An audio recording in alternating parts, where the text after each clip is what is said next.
Welcome to The Kid is in School, where we talk about whatever we want since our kid is not here to interrupt us. But we don't have a lot of time before the bell rings, so let's get right into it. I don't understand why there are so many of these rehashed game shows right now. It's definitely a trend. It's all over the place. Like, we're just trying to watch Hulu, and all of the recommendations are the $100,000 Pyramid, and what were some of the other ones? The Match Game. The Match Game. I know Let's Make a Deal's been on for a while, and I think I just saw a version of Press Your Luck pop up. I think that was there. Supermarket Sweep is back. Yeah, and I don't get it. It's like, is this the same thing where people in their 30s and 40s start buying all the toys from their youth, and so now they're thinking the viewing audience is in their 30s and 40s, so they're going to want to watch those game shows that were on television when they were little kids? Nostalgia is making a comeback. I guess nostalgia's been making a comeback for 20 years. Now nostalgia for nostalgia is the new comeback. I don't know. It's confusing. Well, personally, I don't mind the game shows, but I am a little sad that they don't capture the magic of the original. I did watch The Match Game, and it made me laugh a lot. This is the one hosted by Alec Baldwin, and it features a lot of celebrities. And you can tell there are jokes written into the show, and that's what makes it fun. But I think as a kid, I was more invested in civilians on the street winning money. You know what I mean? The magic of the possibility of you winning money on The Price is Right. The actual hard, cold cash that they have in their hands when they hand it to somebody, I think that's always what intrigued me. There is, there's game shows that have been on that never left the air. Right, like Wheel of Fortune. Right. And, Bob Barker's not on the air anymore, but we still have his show. Mm-hmm. And, in fact, not long ago, there was a guy that I happened to go to college with at the same time. He was a player for Indiana and ended up getting drafted in the NBA. Wow. But he went on and won a car. What? Like a month ago. That's not fair. It's not fair. He's got, those NBA riches, and of now he's going on. All the people who don't need to win a car. Which he probably is just going to give the Hyundai away. Like, he can't fit in it. He's 6'11". There's no way he's going to fit in it. So those game shows my have been classic cars have taken up my entire garage collection, so... There's only so many Lamborghinis you can have. You really need that Hyundai or a Kia. So those are always on. And so those are morning shows, though. It's on, Wheel of Fortune's that last thing before an old person goes to bed show.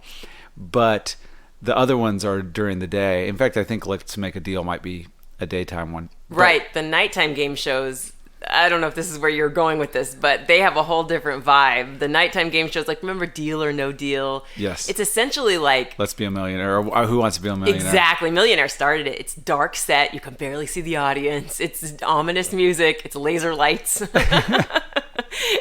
It's like if you took an old person to laser tag. That's what their experience would be. It does. Where am I? Smoke machines and fog and...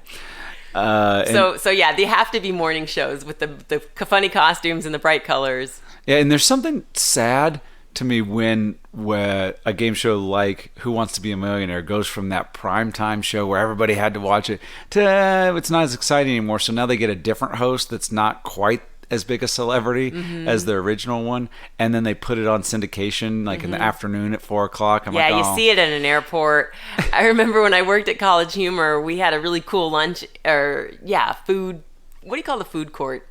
Break room. So anyway, there was this place where you could get cereal and tea and stuff, and they had big screen TVs, and when they showed Who Wants to Be a Millionaire with Meredith Vieira, it was after Regis and after the nighttime. I think someone had already won $1 million, and the movie Slumdog Millionaire was out, so it was kind of like a little bit over the hill. I was just like, this doesn't have the same fun to it. It's kind of just like... They don't have those laser light shows. It's just one dude with a laser pointer clicking on and off. Oh, also they dumb down the questions when it goes to morning. From night to morning. From night, it goes like, is this the Pythagorean theorem? To in the morning, it's like, who was the dad on The Cosby Show? If somebody got that one wrong, they're like, I don't want to say the name. It's triggering. So, yeah, they should have just changed it to like the money Instead of it being Who Wants to Be a Millionaire, it's like, who wants to just have a couple bucks in their pocket after this? Yeah, well, that's the other thing I think is hard when you're pitching a game show, to just create one where people win a bunch of money like that. It's like, if you don't conceive of it having celebrities and being very simple in a studio where you could record a bunch in one day, then this network's not going to give you a bunch of money to just give to a stranger. I imagine it's probably a lot cheaper than having scripted shows, is that, I mean, $1 million is one thing, but it's incredibly hard probably for that show for you actually to win $1 million. So probably they figured it out. There's probably some statistics where it's like most people end up walking away with, $15,000 or something Yes, like that. you're That's exactly the right. average. And then they go, well, if you had a scripted show, that, because they're paying the host a lot of money, I'm sure. Regis and Howie Mandel, they're getting paid lots of money to be on these type of shows, but they're still not getting paid that much. What are they doing? 100 episodes a season or whatever it is, and so they're getting paid $10 million or $20 million to do that. Well, if you have a hit sitcom that has the same number of viewers, so 10, 20 million people watching this, you've got to pay each one of those actors that are What you would pay the host. probably, yeah. Right. So you got to pay them all, and they're like, yeah. And then so if you pay $15,000 to people that win an average of that, they go, oh, that's nothing in expenses. We don't have to pay for sets. The set is made. So it's not, we have to change any sets up. We don't have to have the home and the living room and all the different things that a sitcom would have. Yeah, they need the strategist to come in and help them save money, and they start with shag carpeting. That's what you need. Nobody owns it anymore, so you can get it for cheap. Nobody's union on those things. Oh, how do you think Pat Sajak is living right now? I'm picturing him in a big, white, fluffy bathrobe at home, a lot of rings like Liberace. Yeah. And in the morning, he sits down at a breakfast table and he says, "Where are Pat Sajak's flapjacks?" I figured he just spun a wheel and just decide what he's eating for breakfast. It's bacon. Yeah, how much of his house is Wheel of Fortune themed, and how much does he love it? Like Jerry Lewis, I hear when you visit him, he used to just throw you things with his face on it. Like, here, enjoy. Picture of me. So Pat Sajak's like, when he kicks people out, he goes, "I'm sorry, you're bankrupt." That is weird about Jerry Lewis. Like, I don't want to go too far away from it, but that he gave things like monogrammed socks. And it also had not just his monogram, but his face, like the cartoon version of Jerry Lewis's face. Yeah, I think they were red. Everything was red. I read that in a Neil Simon autobiography, I believe. Yeah, I think he had socks and bathrobes, but like silky robes, maybe. I don't know. That's great. It just all sorts of things like that, and would give them to guests that came over. And that's such a bizarre parting gift. Well, of course it is. It makes you wonder, did enough people ask him for that he finally just got it at bunch, or was it his idea from the jump? I don't know. Yeah. If people leave my house, I usually give them away free nail polish because I collect it, and I'm constantly trying to get rid of it. But it's too much. You get too much, and you're trying to get rid of it. Maybe that's what he did. He ordered too much of his own merchandise. He's like, I got to get rid of this. He's like, it's free advertising, essentially. Yeah. They go out and wear it. It's good for me. Maybe we should do that. Like, put our monogram and picture, or put the podcast logo, and whoever comes over, it's like, here's a T-shirt for you. Got the website and Twitter handle. I can't remember what I told you I thought would be good podcast merch, but I remember 2 podcasts I've done, they've given me, one gave me pajamas, and I'm like, no one's ever going to see me wear this. No, that's a bad one. Yeah. We gave you toilet paper and... Tell your friends. Tell your friends. Hey guys. Drawer liners. Before you leave, anybody want to hit the head? Because I have some info you might want. Yeah, there is things that... there are unique merchandise opportunities that people have done with podcasting, comedy, different things they sell after show. Bands do this. The typical thing for a band or a comedian is like a T-shirt. Right. Neither of us do the T-shirt thing, but there's a lot of comedians that do a T-shirt. Albums, obviously, if you're a musician, comedian, you sell those after shows. But there are people who we have seen have bizarre merchandise. I think I know exactly who you're thinking of, but we don't have to say the name. I won't say the name, but this guy was headlining. I don't remember which one of us was maybe working with him, but maybe both of us. His entire merchandise table was full of things that were like from Oriental Trading Company. Yeah, one in particular was a fart slime Yes. that he renamed his own with his own name. Yes. He's like, this is my special gimmick. And of course that means it's a jar of like gack, and when you push your finger in it goes Yeah. So it was really funny. It was funny on stage. But, It is, but it's all stuff like that. It's you like could get it from the dollar store. googly glasses and glow-in-the-dark straws and things like that, where you just go, this is has nothing to do with your act. And he spent a good chunk of time selling it during his act. And so he's headlining, he's doing 45 minutes. I bet you at least 5 full minutes were selling those products, showing like, I got this thing. Yeah. You can get this, woo, and a Noise whistle, maker. and it's like a New Year's Eve kazoo. yeah, and Happy New Year. I mean, maybe people buy that stuff, but I can't imagine like just slogging along every gig, right, carrying this bag full of junk. It's essentially I was gonna say it's like a magician store. Yeah. You know, when you go to the gift shop at an amusement park and you get like the disappearing coin trick. Yeah, I mean, why not just have like, here's a can of soup from my. That's what, when we used to produce the living room show, for a while we were giving away books that we had in our house. Do you remember that? Yeah. As a prize to the audience. They were decent books. Every week an audience won a prize. But it was because we collected comedian autobiographies. And once we were done reading them, they were taking up space, so we'd give them away. We had all these books, and so that's when we did the Hat of Chance. The Hat of Chance. And that was the only way to win, was just by chance. And so they just pull your name out. Pull your name out of a hat. And so anyway, gimmicks. It's hard to seize on one that's good. Yeah, and that's the thing. I was even hearing a pro wrestler talk. So there's the Undertaker. He was talking to Mike Tyson recently. I guess Mike Tyson has a podcast, and so he was interviewing the Undertaker, and they were talking about selling yourself. They're talking more in the combat world. I mean, wrestling kind of falls under that category. It's entertainment. It's combat, quote unquote, sports, but it was something where they said gimmicks are really necessary. Mm-hmm. Conor McGregor, even Mike Tyson himself, The Undertaker. Mike Tyson, what was his gimmick, I wonder? Well, he was talking about, he goes, it's real that he was this Brooklyn tough kid, with this old man trainer custom auto, and then later on in his career, he became more of the trash talker in the promo leading up to the fight. He's selling orecchietti pasta. That's the ear-shaped pasta. Yeah. And so, that would have been perfect. He should have called me. Wow, he should definitely. That should be for his podcast. That's his merchandise, orecchietti.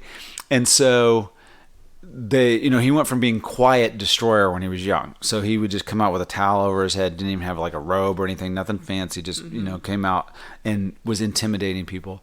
Later in his career, after his prison sentence, when he made the comeback, I remember, because I was maybe in high school, maybe not quite in high school when he made that comeback. And we knew about when he was getting out of jail, because he was in jail in Indiana.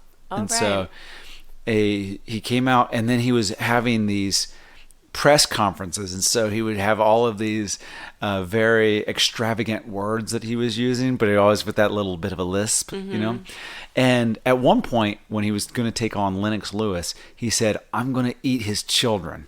Wow! And so I guess that's his gimmick, is a cannibal. But yeah, he's had quite the evolution. Yes. Yeah, from being quiet to I'm going to eat children. Can you go back to quiet Mike, please? Yes. Yeah.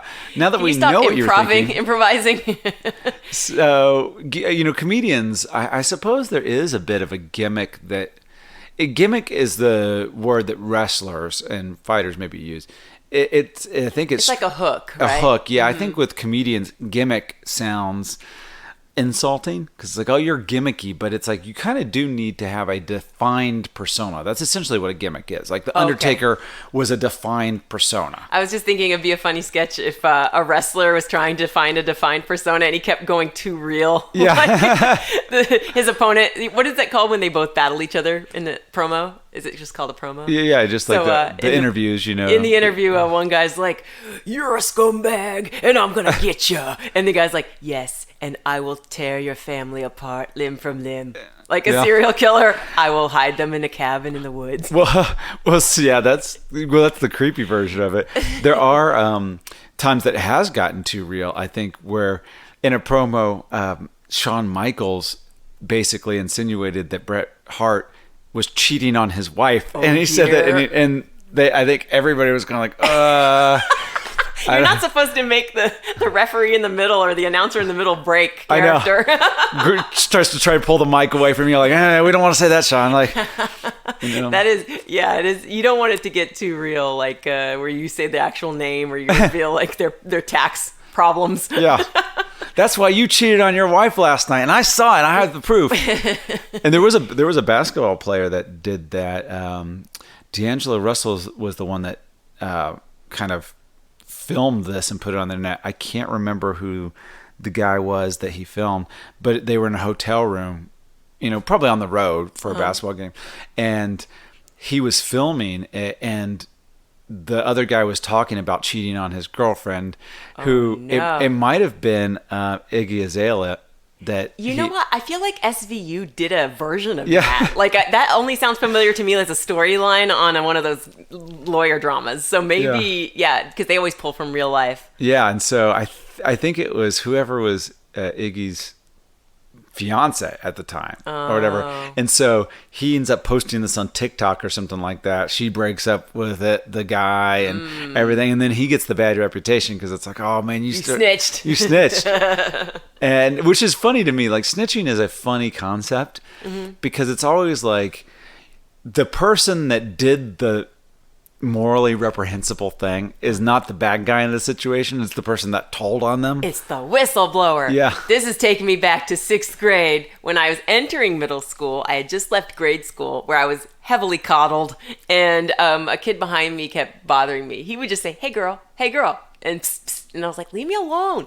So I went up to the teacher expecting her to yell at him, and I was like, "He won't stop bothering me." And she rolled her eyes and was like, "Just ignore him." I feel like this came up in one of our podcasts before, but I was so shut down. I was like, oh, I have to do this on my own now. Yeah, no, you take care of me. Yeah. For starters, carry me. Yeah. Put me on your hip while we finish class. And what'd you say? This is 6th grade? Yeah. 7th grade? You're 11, 12, 13 years old asking for... This is not my story to tell, but oh my gosh, one of my favorite anecdotes from a friend is when he said he was given a tour of middle school, and they said, "Do you have any questions?" And he raised his hand and he said, "Yes. When's recess?" Oh. and everybody was like, "Oh, son, there's no recess here." No. Oh, no. No, I'm sorry to tell you this, that you're in for a rude awakening here. There's no nap time either. Where are the juice boxes? Yeah, that's me in the corner breaking it to him. There's no nap time either. I'm holding my blanket. Yeah. Yeah, that's boy, I know that transition into adulthood is, I mean, it's not adulthood to be in middle school, but there is a transition. Young adulthood, yeah. Yeah, where you're like, oh, I'm surprised by what I'm now encountering. People are not treating me as a little baby anymore. I know, and that, who that reminds me of? Our favorite daughter. She's transitioning. She's now 5, and she's losing some of that baby sheen, and I'm now, a little more stern. And she's like, "I don't like when you take that tone with me." And I'm like, "Well, you're a big kid now." You're not, but I do think I watch old videos of when she's 2, and I'm like, wow, I sound really gentle. Like, I'm just like, "Hello? Oh, you just fell down, didn't you?" But in real life, I'm like, "All right, do you really need my help? Okay, come on, let's do it." And she's like, "Yeah, pick me up." Yeah, she has been doing that a bit with me. Of not so much that I'm being stern, because I don't think I'm the stern one. Is that she wants me to pick her up a lot. Like whenever we're coming back from school and we get off the train, she's like, "Carry me," and I'm like, I can carry you some, or it's easier to put her on my shoulders, but she wants me to carry her on my arms. Yeah, she's had a growth spurt, and lifting her up to my hip, her feet almost drag on the ground. I know. She's almost 4 feet tall at 5 years old, and it's just a lot to have like 50 pounds just right in front of you that you're carrying. Of course. Man, that's tough though, because when I want her to sit on my lap on the couch, she's like, "Give me space. Like, when can we meet in the middle, kid?" Yeah, which was why we were able to watch a movie. I finally talked her into watching The Prince and the Frog, or The Princess and the Frog. Right. Which should be called The Two Frogs. It is, yeah. They're both frogs. Like, well, it's a little bit of a turn there. The princess is the frog. Yeah. Which, yes. Spoiler alerts. Well, I didn't notice till I walked in on you guys watching it. I came into the living room and noticed, and I was like, "There's two frogs now?" Like, I just didn't remember that. Yeah. I've seen it, but I forgot that completely. Yeah, well, you weren't a little kid when this one came out. This came out in 2009, and Right. so it's something where she kisses the frog and then becomes a frog. And I think it's because she's not a princess. So I don't know if that's what would happen to everybody that kissed this frog. Like, if everyone if they didn't know about the princess part and they just kissed, because you have everyone in the family turning into a frog. He's desperate to get out of his frogdom, so he'll kiss whomever, but then it unfortunately turns them into I know. toads. And it takes place in New Orleans, so there is no princesses there. Like, none. He should have known. Right. He was very it's kind of like a metaphor for passing on an STD. Yes. You really have to disclose before you just infect someone else. I know. And there's a lot of things that don't quite make sense because, we're now dissecting the logic of a Disney show or Disney movie from years ago. Better than dissecting a real frog. Go on. It is, yes. Yeah, I didn't even put that one together. And so Tiana kisses him and then becomes a frog because she's not a princess. Later on, her friend, who is kind of a princess because her dad is the king of the Mardi Gras parade till midnight, she kisses the frog after midnight, but she doesn't become a frog. Oh. Like, why didn't she become a frog? She's a Pinot, a princess in name only. Yes. She should have become a frog, though, like, based on the logic of the film. You're right. And so that's now going to haunt me. So No, I'm sure there is a Reddit thread for you that someone's already discovered this. I found out whenever there's something, Snopes or Reddit has my back whenever I'm bothered by something. And this is, it's just another example of white privilege. The white not princess kisses the frog. She doesn't become a frog. But the black not princess kisses the frog. She becomes a frog for eternity. Disney, you messed up again. Yeah. We got far away from it, but I wanted to talk to you. I wanted to see if you remember the time we were on a game show. I was going to ask, would you rather create a game show or be on one? And the fun fact is, we have been on one. Yes, I definitely would rather create that. There's more money in creating. Yes. than the $5,000 you get to go home with. Yeah, if you're lucky. If that, yeah. Yes, I believe we went home with nothing.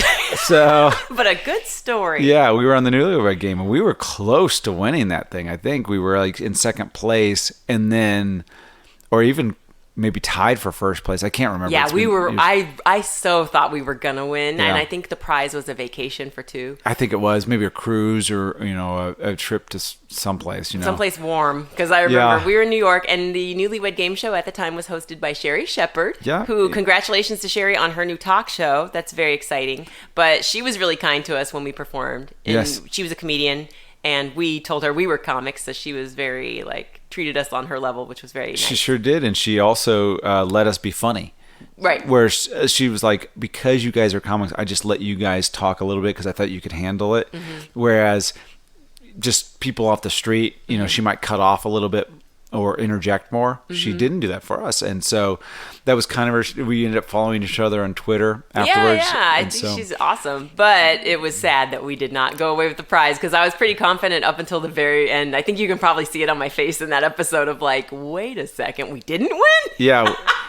You're that person at the Oscars that stands up after they've called somebody else's name and then slowly sits down. Yeah. Or stays applauding the person. Yeah. Oh my gosh. Do you remember seeing, it was on Vine of all things, but Michael Keaton putting an acceptance speech back into his pocket. Oh, yeah. the year I think he did not win for, yeah. what was it called?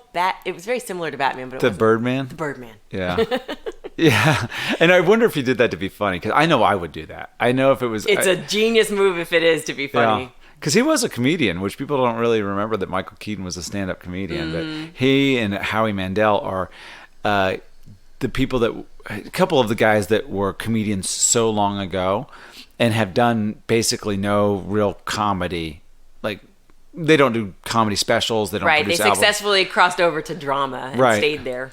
And so I don't know that younger, and we're a little bit too young to even know them as comedians. Like, Right. by the time I'm introduced to Michael Keaton, maybe Mr. Mom.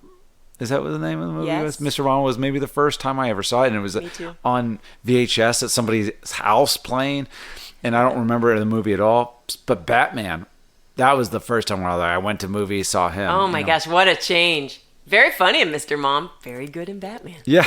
He can do it all. Yeah, and I don't remember him in Mr. Mom at all. Like, I don't remember. Oh, you don't remember that movie? I just watched it like Yeah. 2 months ago. I look for these things on Tubi. I'm like, oh, thank goodness there are these streaming platforms that have the oldest, most obscure shows. Tubi Movies. is like that station that we all had growing up on actual television, where there was ABC, CBS, and NBC. But then there was always like some other station. There was Fox, but then there was like some other local station. I think it was just Channel 4 where we grew up.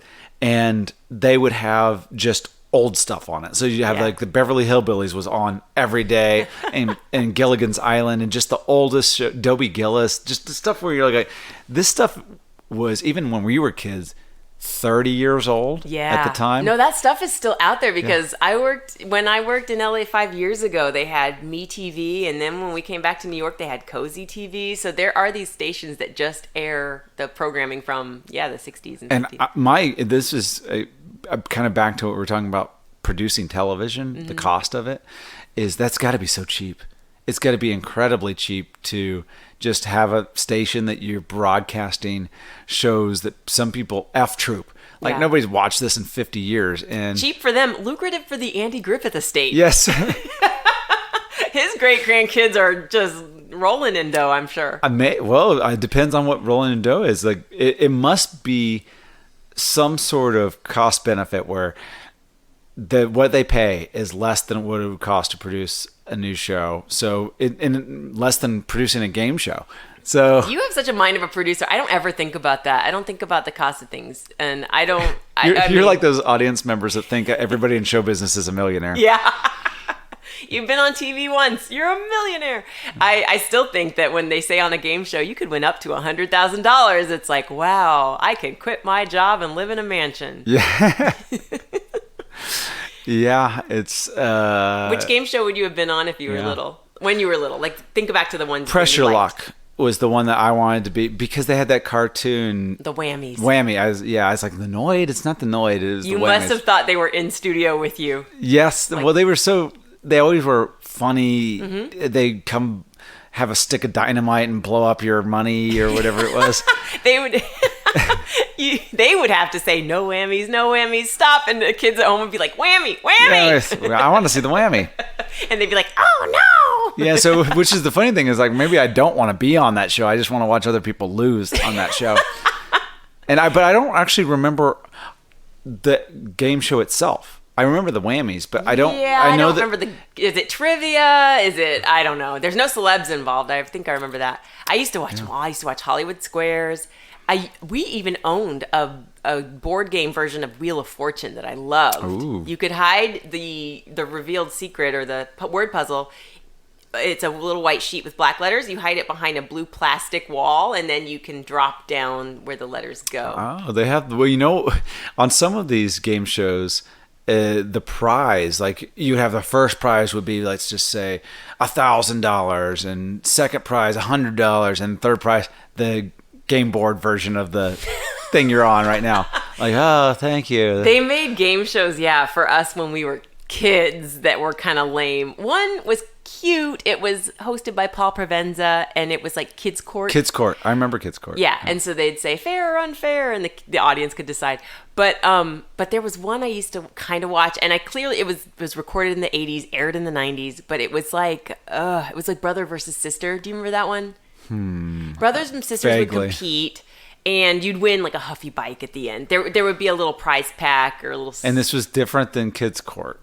Yeah, because I don't think kids won prizes on Kids Court. They just got the right to be right or wrong. It was like a little mini People's Court. Yeah, the thing is, I can't really remember all of that. I remember Legends of the Hidden Temple. Right. Now that was cool. Double that Dare. one and Double Dare. Yeah. This was a new era. I think in the 80s game shows were like mini versions of the adult ones and they were in studio. The interactive ones like Guts. And what's the other one with What Wild and Crazy Kids? Nickelodeon understood what kids wanted to see on television. They had a lot of those type of shows. And I don't know that I remember all of them, but one was called Don't Just Sit There. I don't remember that one. Oh man, I'd love to show it to you. When we get off, I'll show you. Yeah, there's really the Double Dare and then Super Double Dare, and you know that was fun because you got to see them do the physical challenges. And the trivia stuff, I don't even remember what they asked the kids, but just the fact that they had to go through slime and there's a big nose. I remember the nose that you had to pick the boogers out. To this day, I can't enjoy a bowl of oatmeal unless it's dyed green and has an orange flag hiding inside it. Yeah, it's I think technically I think those would be the game shows I'd want to be on. Yeah, if I me could be too. on one. I was really into being on Guts because American Gladiators at the time looked way too grueling and terrifying. Honestly, I don't want muscle-bound people chasing me. Yeah, me running for my life. I'm no match for them. But wearing moon shoes, those mini trampoline shoes, running around a racetrack, I could do that. Yeah, of course. You could do the games that were designed for 8-year-olds. Well, yeah, they probably were too athletic for me too, honestly. Like because I didn't do much moving. I had a skip it at home and a pogo ball, but I gave up on those after about 30 seconds. Yeah, I think the first game show for kids that I remember was on the Bozo show. Oh, right. And it wasn't really the whole thing wasn't a game show, but they had the grand prize game with the buckets and you had to throw the ping pong ball in, and the very last bucket, which I wanted to be on this show so bad. And I only saw it when I was at my grandma's house. She lived in Illinois, so they got Chicago television, which WGN. And that's where the Bozo show was on. Right. So the very last bucket, which I think there was maybe 5 or 6 buckets, was a crisp brand new $50 bill. Wow. And I was like, oh, I want that $50 bill. Because Bozo really sold it. Like, it's a crispy, like, snap it. Tooth Fairy never gave me that. I know. And I think the one before that was a bicycle. So for whatever reason, the bicycle was less than $50 of value. Yeah, I don't know how many shows were like Bozo the Clown, but I know when I watched Scrooged and the Ghost of Christmas Past takes him onto a game show he was on in the television studio, it's definitely modeled after Bozo to me. Yeah. Kids in the audience shouting at the people. And I don't know if they do that much anymore because I don't know how big Nickelodeon is now for kids because when we were kids, 5 till 15, Nickelodeon was the station that you would go to, and they had programming for kids that were a little bit older, like Are You Afraid of the Dark, Ren and Stimpy, SpongeBob, those type of things. But then for the little kids, they had Rugrats. But they even had what was that like Today's Nick Special, Jr., Blue's Clues. Yes, that kind of stuff. You're right. So they had all of that now, and they had the game shows that we were just talking about. They even had a theme park, which is now like abandoned. Oh, and you can go on YouTube and see. darn. There's like this person that sneaks into abandoned things, and they, Of course there is. They have gone into the old Nickelodeon studio, and I'm picturing him digging through the trash and pulling out a half-eaten cotton candy, and he's like, "Pull off the top parts, good as new." I think Templeton the Rat got that by now. It's the cotton candy probably didn't survive 2 decades, but no. It's there was things like, but it would have to look weird to kids now if they hadn't experienced, which would be the slime fountain and just giant big orange letters and green things. They'd be like, "What is this?" Yeah, well, it was for me as a kid. It was either Nickelodeon or Disney. Like it was a toss-up between wanting to be on a part of either TV show network, because in Disney, I think I'm remembering this right. It seems like no. Well, here's why I'm thinking about Disney, because at the end of a kids game show, they'd say you could write in to us, and they'd give the address, and they'd say in Orlando, Florida, like if you would like to be on this show, write us at, and I would always like scribble it down just in case. And I was like, if I could just get to Florida, I could be on this TV show. So I don't know if that was still, they could have been Nickelodeon as well. Were they in Florida or were they always in LA? No, they were in Florida. They were Okay. at Universal Studios, I believe. Yeah. Okay. Then I'm just, conflating the two. But I actually did tour Nickelodeon Studios, like the art studio where they draw SpongeBob, because I had a friend, my sister had a friend that worked there, and that was pretty cool. That's really cool. Yeah, I got to see the work desks of people, and I did not sit in their chairs, but I could have pretended I worked there. Yeah, you could have been making connections at that young age. Should have. Yes. Ooh, that reminds me. I don't know if this Handing them socks with your embroidered face on it. Remember me. Remember me. Once when I was in France studying abroad on a lark, I was with this troublemaking friend, and I said we should sneak into this office building because we had like nothing to do, and we did. And all you had to do was give a name of who you were there to see, and they let us in. Art Vandelay. Art Vandelay. And we went up. We went to their vending machine. We poured ourselves some coffee, and then we left. Oh. And that was the wildest, but I felt like I was a rebel without a cause. It was great. So that's why I don't sneak into I'm in Nickelodeon Studios, but I don't sit there and, I don't, cosplay as an actual animator because I don't want to get busted. I already have a what do you call it? A rap sheet in France. Oh, rap sheet in France. Yeah, it sounded like you don't. It sounded like they could not care less.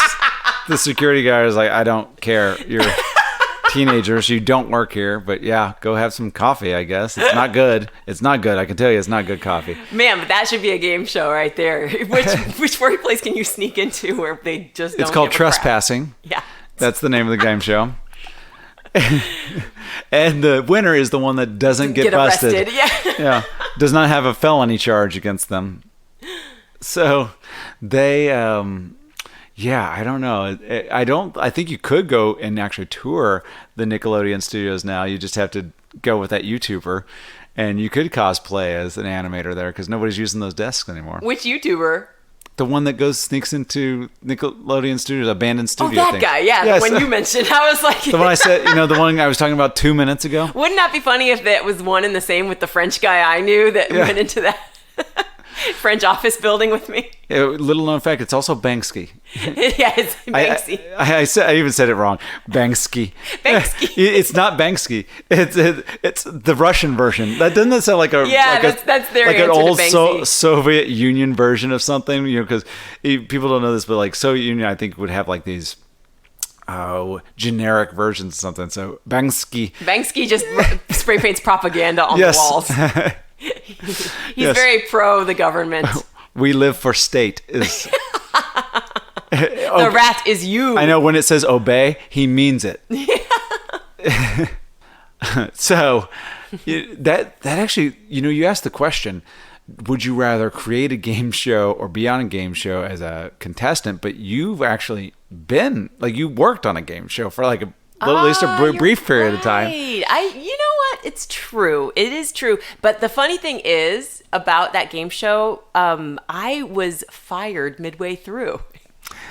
Yeah. Well, your role was eliminated. That's true. I didn't do anything wrong, Right. and they were sorry to see me go. The show was running long, so there was a host, and then I was the supportive, funny person that they cut to every now and then. And we were doing great with riffing, and the set was glamorous. It was very fun. We had civilian contestants. We had a live audience. It was really, really, really cool to record.